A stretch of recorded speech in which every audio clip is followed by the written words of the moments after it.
What's up, everybody? Welcome back to the Draymond Green Show. We have a great top of the show today. A few things going on around the NBA.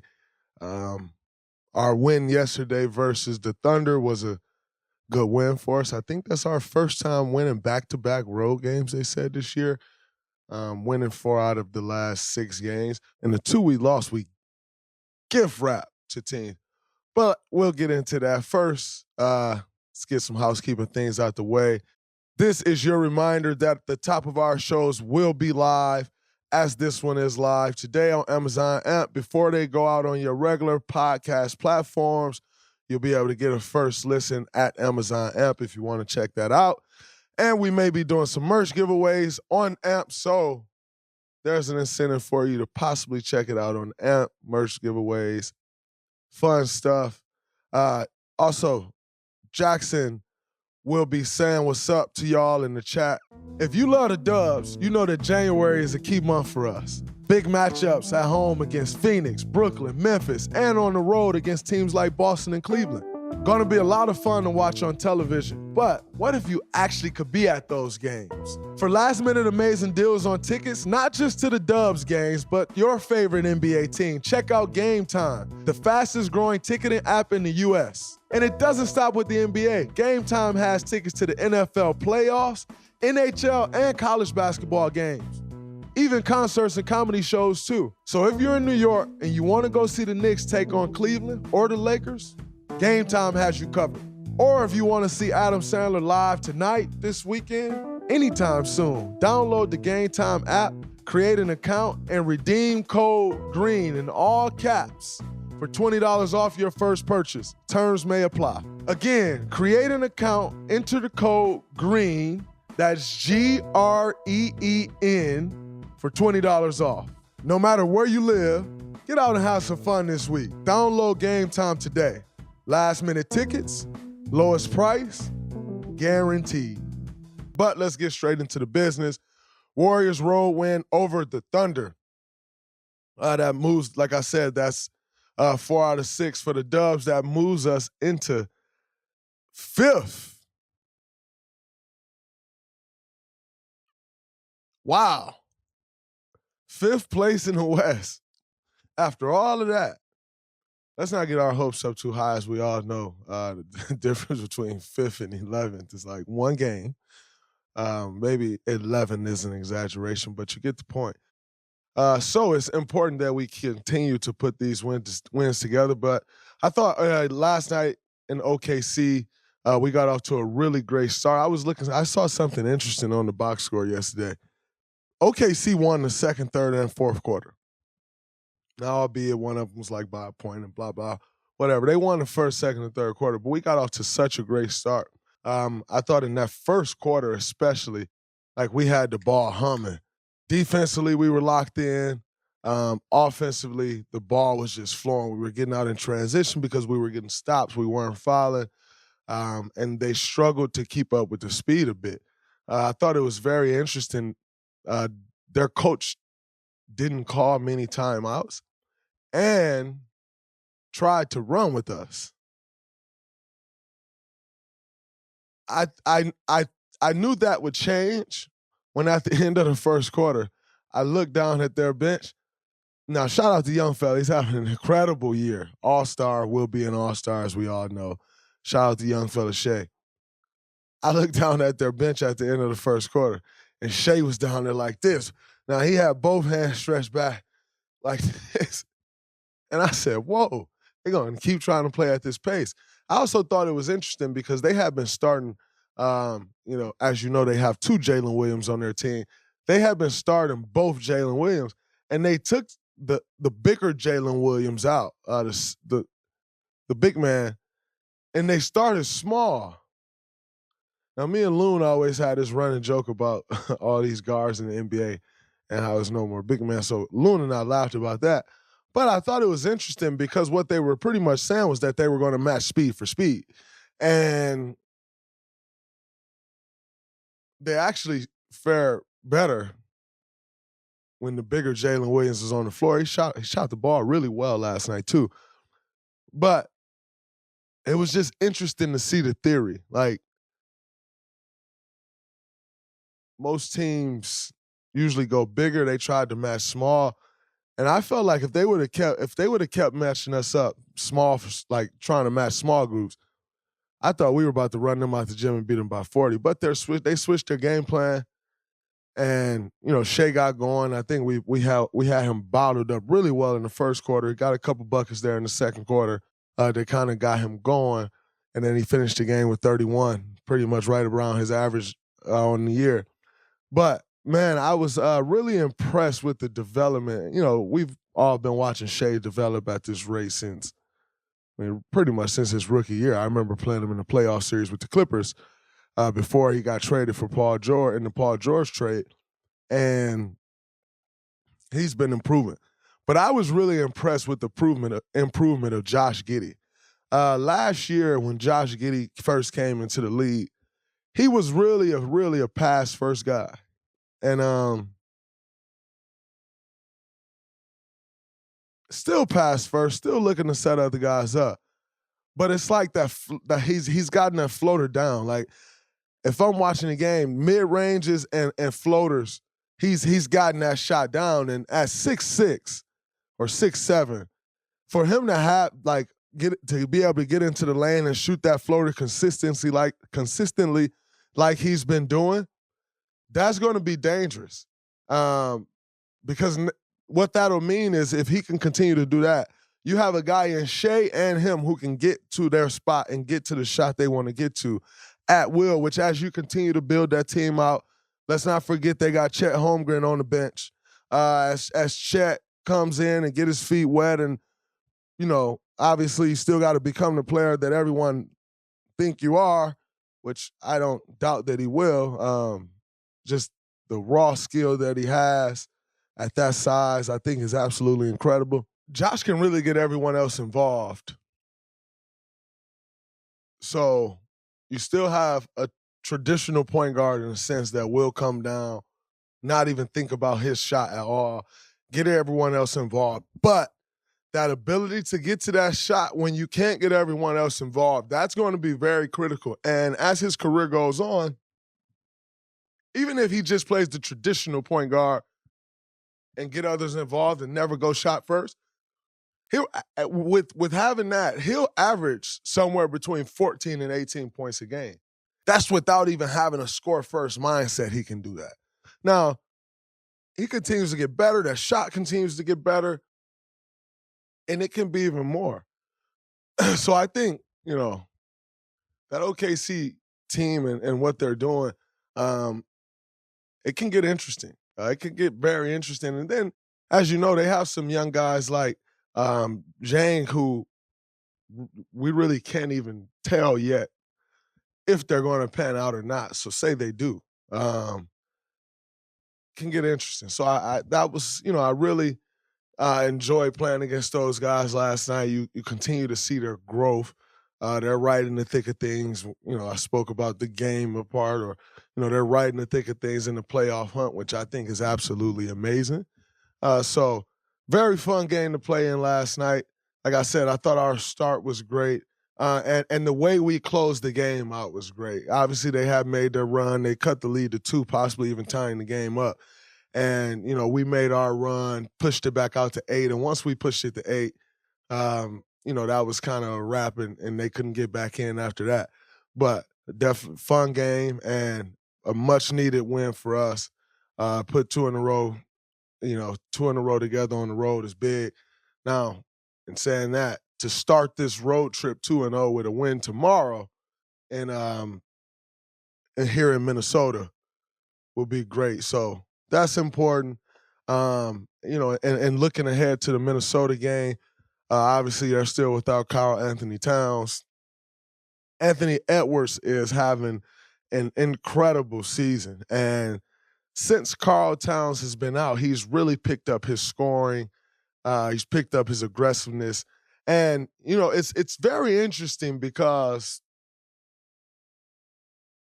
it's almost as if the paint was clogged when Cat was playing. And obviously they have Rudy. It's almost as if the paint was clogged. But as we all know, Karl shoot the lights out of the ball. But where it gets interesting is the spacing, because the 4 usually is in the trail spot, right? Like, the 4 isn't, especially not Karl Anthony Towns, most of his threes come from above the break. And so he's not really in the corner. He's always in the trail spot.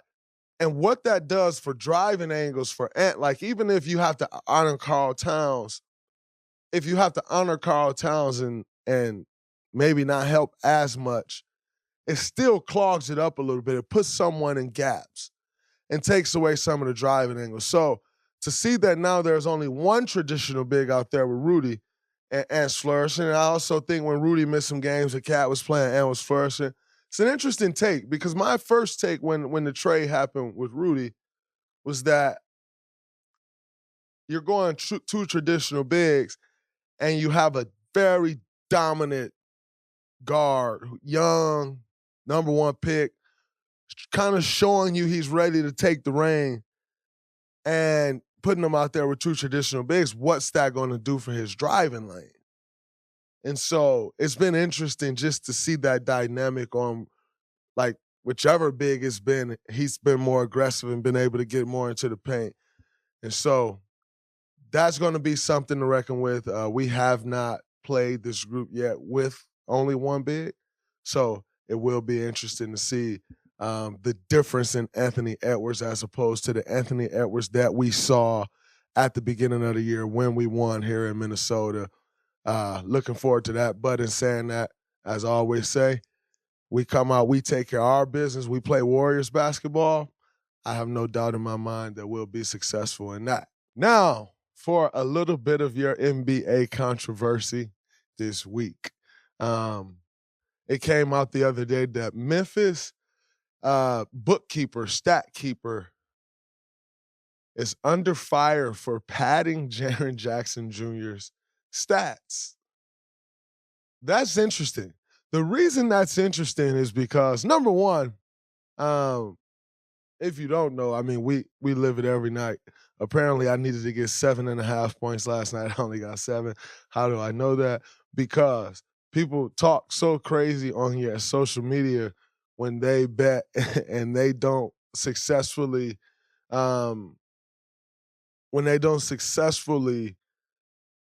complete their bets. Like, oh, it's Draymond, you suck. You only had 7 points. But it's like, actually, you suck at betting, because just like I only had 7 points and it was 7.5, you could have very well chose under 7.5 and you chose 7.5 over. Does that make me dumb and sorry, or does that make you dumb and sorry at betting? Because you actually made that decision. So I think more so you should credit Vegas for putting the line right there and, like, fault yourself because you chose the over. Like, you can't. People are notorious at gambling, like, pointing the finger to someone else. Like, hey, you had a choice. The choice was very simple. I think Draymond's going to score 8 points. I think he's going to score 7 points. Regardless of what I scored, you made that decision. So you're actually bad at what you do. Like, just because I score 7 points doesn't actually make me bad at what I do. It makes you bad at what you do because you lost your money. You can't get mad at me. Anyway, back to what I was speaking about in the first place, which is the Jaren Jackson stats being padded. Number one, let's say this. Super happy for Jaren. That's my young fella. That's my young Spartan dog. I'm always rooting for him. So do I think his stats are padded? I don't watch all of their games. I can't say if they are or not. But what I do know is Jaren is a hell of a defender. The majority of his stats are blocks, and Jaren gets a lot of blocks. As I've said on this podcast before, one of my problems with Jaren is he goes for every block. And being as great a defender as he is, he doesn't have to go for every block. So if I see a game where I'm like, oh, man, Jaren has a lot of blocks, that's very realistic because he goes after a lot of blocks and he's much more than capable of getting a ton of blocks. That's a skill that he has. So I can't sit here and say, oh, man, his stats are padded. But the reason that's interesting is because, number one, you think when you're speaking of Defensive Player of the Year votings and all of those things, quite frankly, blocks and stuff matters, which is crazy. And, it's just like points. Like, people will see, oh man, this guy has 17 points. That guy may be playing awful and may not be helping that team at all and may be getting garbage points. But if they see they have 17 points, it's like, oh man, that's great. People look at defense like, oh, look at that. He has such blocks and such steals. That doesn't necessarily mean this guy was good defensively. Not saying Jaren, just saying in general. Stats don't always tell the story. I've had games this year where I've completely locked down the defense side of the ball, anchored the defense very well, and had 1 steal and 0 blocks. Now, what we're calling the question is if I really only had 1 steal and really had 0 blocks. But in saying that, that is what's on the stat sheet, and I know what I did on this game defensively. But voters, they look at those things. Like, you look at Rudy Gobert, he won, 3 Defensive Player of the Years because of blocks.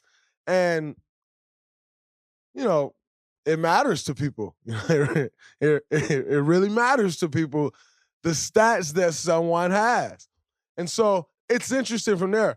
Back to the betting, it's very interesting from a betting standpoint because one block or 1 steal or something like that can really change the outcomes of people's nights.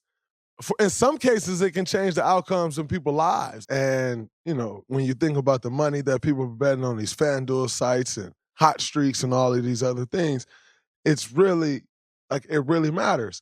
Now, I've noticed all year that, I'll get a steal, I'll knock the ball away. And so, for instance, if somebody comes down the lane and I knock the ball away, right, and one of my teammates go pick it up, that's my steal. Or I've noticed it on rebounds. I'll go up for a rebound and I'll just tap the ball to one of my teammates. Instead of grabbing it, I'll just tap it to my teammate to start the break.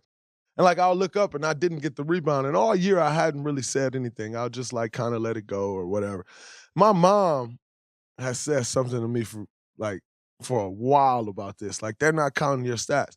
And also my guy Charlie, who watches defense like a hawk, and always watches things, he always says it as well. And so when this came out, I was like, well, maybe I should acknowledge this, because the reality is, to say that I'm only averaging 0.8 blocks and 0.7 steals or something like that, I know that's not accurate. That's not accurate at all. And so, the NBA has to do something about this stat thing. I would like the credit for my rebounds and credit for my blocks. I'd be interested to know if somebody went back and counted up all the blocks that I have, all the steals that I've had that didn't get credit for, all the rebounds that I've had. What would that actually come out to? I'd be interested in seeing. For instance, last night, I had 2 blocks. Somehow I finished the game with 0 blocks. And it's just 2 steals and 2 blocks in the game. That's pretty impressive. I would like my 2 blocks. So, like I said, and what you're starting to see is also I remember our old bookkeeper, his name was Fred Katz. He retired. He was incredible. What you're also starting to see is a new wave of stat keepers, bookkeepers coming into the game. And quite frankly, they're not as experienced as the Fred Katz of the world. And so, maybe they just got to get up to speed and realize that, hey, man, if this guy knocked the ball away, that's his. That's not someone else's. Or if he tapped that rebound and somebody controlled tip, that is his rebound. That's not someone else's, because quite frankly, I really, like I said, I haven't really said anything about it all year because I just kind of go on about my day, but it does matter. It matters in a major way. So someone need to get that right. Not quite saying the Memphis bookkeeper was or was not padding stats. I can't just throw allegations out there like that on people.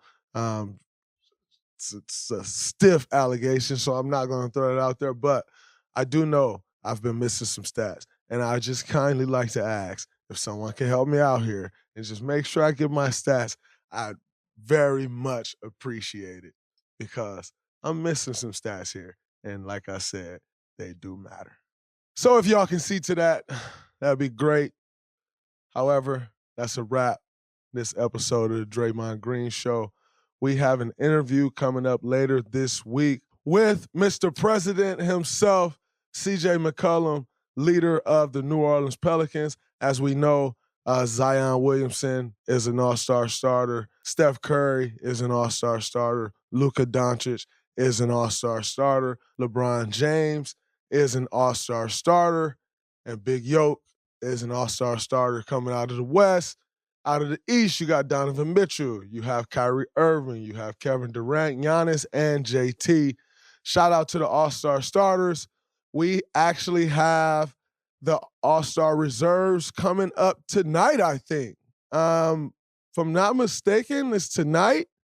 I could be wrong, and it could be Thursday night. So don't quote me on that. It's possibly Thursday, Jackson. Okay. Well, that's on you to do your research on that. It's Tuesday or Thursday. Don't miss it. That's a wrap from this episode of the Draymond Green Show. Peace.